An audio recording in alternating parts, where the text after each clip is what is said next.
ፍቅር ሲፈርድ በጣም አስተማሪና ልብ አንጠልጣይ ታሪክ። ጸሐፊ ማኒ። ክፍል 1። ሻራ ትባላለች። የሀረር ልጅ ናት። እዚህ ከተማችን አዲስ አበባ መኖር የጀመረችው አባቷ በስራ ምክንያት ሀረርን ለቆ ሸገር ሲገባ ነው። ታዲያ ሳራ እድሜዋ 13ን ሲያልፍና ከህፃንነት ወደ ታዳጊነት ወጣ ስትሸጋገር ውበቷ እንደ ልጅነቷ እዩኝ እዩኝ አይልም ነበር። ሳራ በአንጻሩ አፍንጫዋ ጎራዳ፣ ፀጉሯ ገባ ገባ ያለ ከመሆኑም አልፎ ክርድድና ከለሯ የቀይ ዳማ የማይሉት ወደ ነጭነት ያደላ ነበር። በዚህም ሁሉ ቢሆንም ከቆንጆዋ የትምህርት ቤት ጓደኛዋ ቤቲካ ስትሆን ብዙ ተማሪዎች ሙድ ይዙባት ነበር። ሳራ በራስ መተማመን የማትተማመን ሴት ናት። 7ኛ ክፍልን ተፈትነው ክረምት ሲገባ ሳራ ደስታዋ ወደር አልነበረውም። ከቤት ለመውጣት ምክንያት ትምህርት ቤት ስለነበረ ትምህርት አለመኖሩ ለእሷ ትልቅ ደስታ ነው። አባቷ ይህንን ቢያቅም ምንም ማድረግ አይችልም። እናቷን አታቃትም። ይህ ተጽዕኖ ሳያሳድርባትም አይቀርም። አንዳንዴ አባቷ የእናቷ አለመኖር ተጽዕኖ አሳድሮባት ይሆናል ሲል አባቷ በስተርጅና ሚስት ለማግባት ወሰነ። አንዲት በእድሜ በሰል ያለች ግን ስራዋ ገና የ20 ቤቶችን የመጀመሪያ ላይ ያለች ልጃገረድ የምትመስል ሴት አመጣ።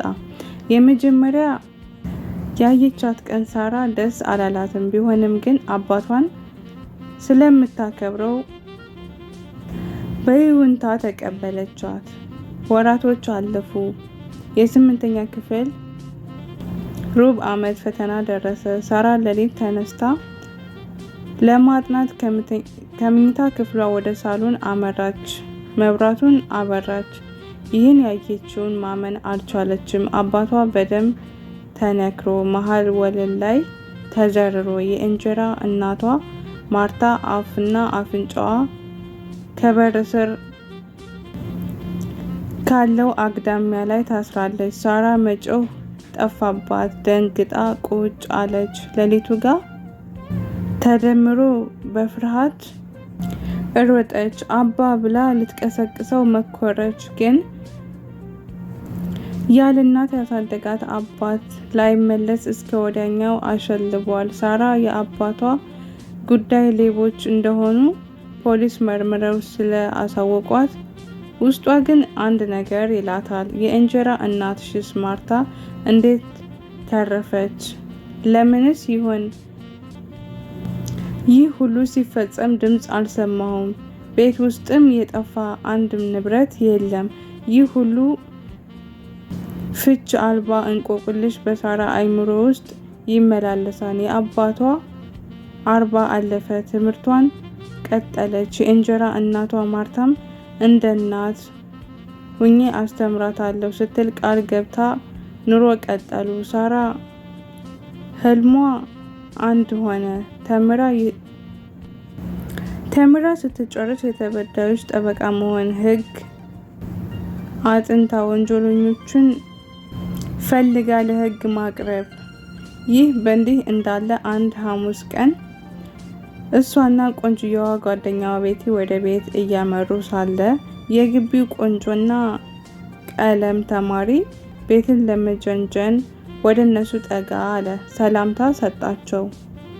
ተቀላቀሉ። ሶስቱም ስለ ትምህርት ሲነጋገሩና ለወደፊት እቅዳቸው ሲነጋገሩ በመሃል ቀልድ ብጤ ጣል ሲያደርጉ ሰፈራቸው ደረሱ። መለያየት ግድ ሆነና ወደ የቤታቸው ሄዱ። በሁለተኛው ቀን አንድ ላይ ሄዱ። ከዛም 3ኛ ጥሩ ጓደኛሞች ለመሆን በቁ። ይህ በዚህ ብቻ አላበቃም። ልዑል በቤቲ ጨዋነት፣ ውበት ተማርኮ የነበረ ቢሆንም ሳያስበው ለካ ሳራን ወዷታል። ሳራ ስትስቅ፣ ስታወራ፣ ስታኮርፍ ብቻ ምንም ስትሆን ለሱ ስሜት ይሰጠዋል። ካላገኛት ይከፋዋል።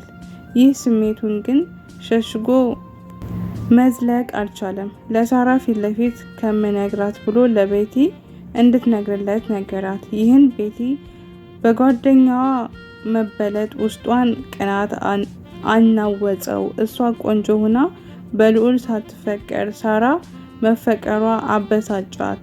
ሳራንም ከዚህ ልጅ ጋር መሄድ እናቁም ስትል ስለሱ መጥፎ ነገር አልፎም በመልኳ እንደሚቀልድ ነገረቻት። ሳራም ቤቲን ታምናታለችና ተወዳትም ስለነበረ ልዑልን ዓይንህን ላፈር አለችው።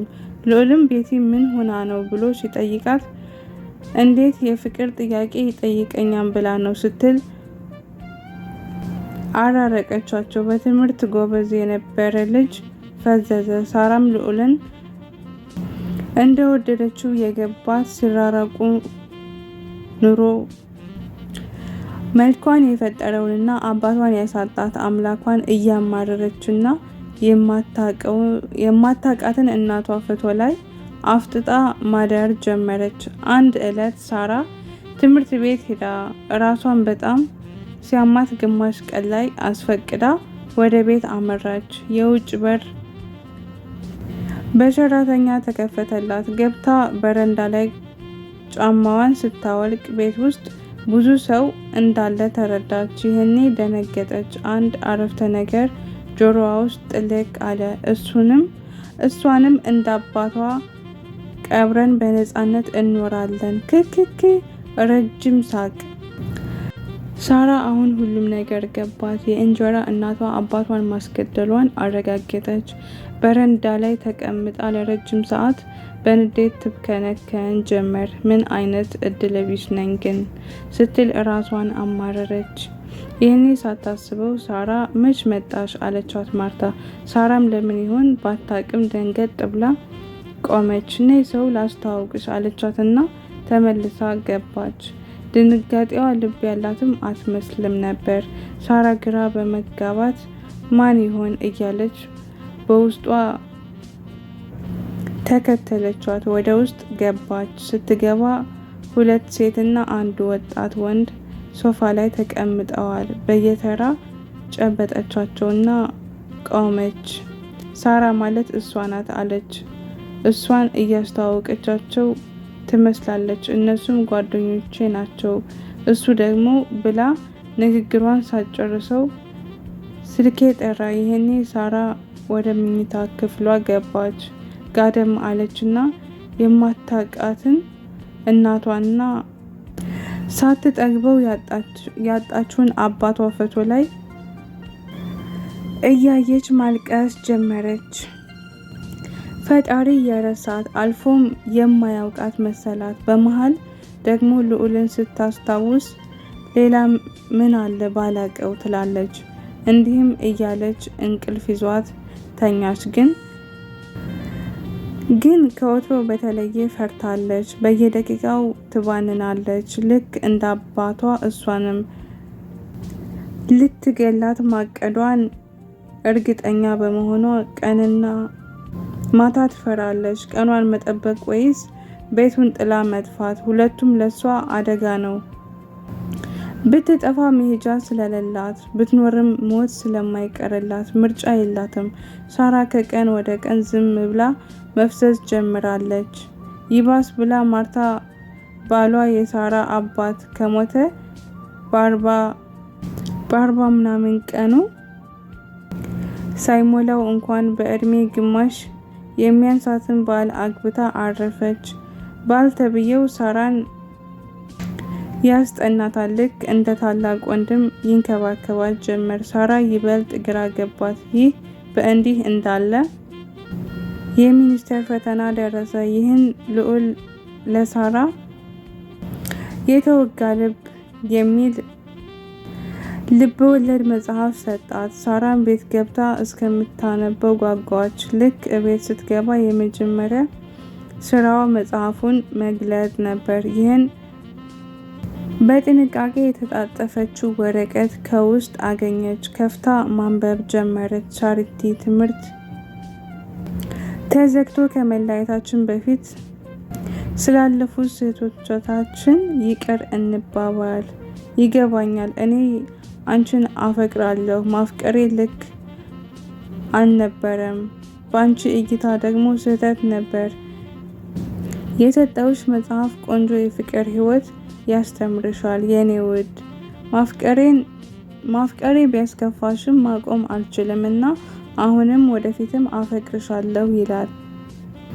አንብባ ሳትጨርስ የደስታም የሀዘንም ስሜት ተፈራረቀባት። ደስታዋ ልዑል ሲሆን ሀዘኗ ደግሞ ጓደኛዋ ቤቲ ናትኝ። ሳራ ለልዑል መልሳ መጻፍ አልፈለገችም።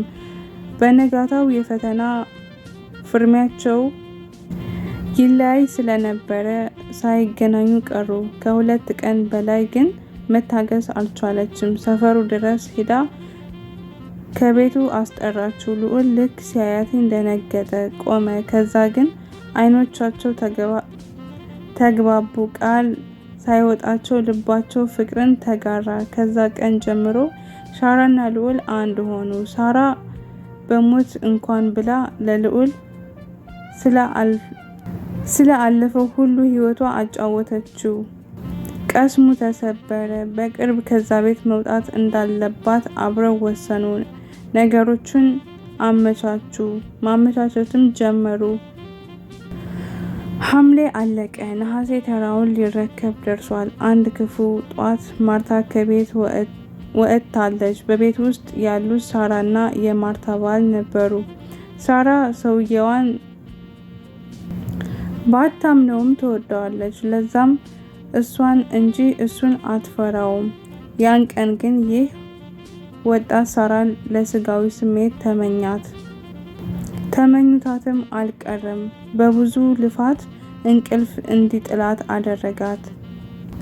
ሳራም ድብን ያለ እንቅልፍ ተኛች። ይህኔ ሊደፍራት ልብሱን እያወለቀ ይጣደፍ ጀመር። ታዲያ ቤተሰቦች ይቀጥላል። በቀጣይ ፓርት እንገናኛለን። ቸር ሰንብቱልን።